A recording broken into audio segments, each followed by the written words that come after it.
Experiência com ventilador e fita. Eu prendi várias fitas no ventilador e vamos ver se ele vai continuar girando. É assim que ficou o resultado. Eu vou ligar ele. Primeiramente, vou tirar ele da tomada pra eu colocar no 1.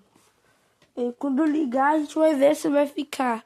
Se ficar no 1 ou no 2, a gente testa no 3. Vamos ver. 3, 2, 1 e...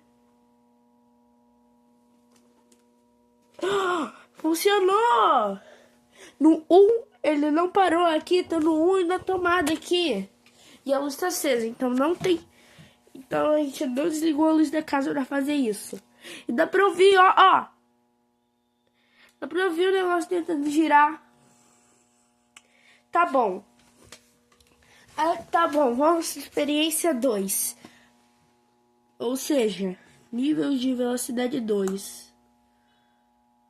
Caraca, dá pra ouvir que tá mais forte, também não parou.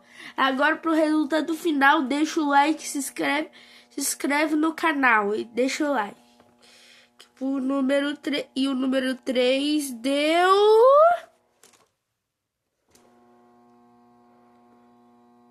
Também não parou! Agora pro final da experiência, vamos tirar as fitas uma a uma e vamos tirar as fitas uma a uma. As que estão segurando o ventilador, que estão segurando dos ventiladores que são importantes. Isso vai entrar pro...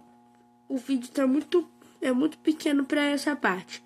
Então, no mesmo dia eu vou postar um vídeo tirando as fitas. Tchau!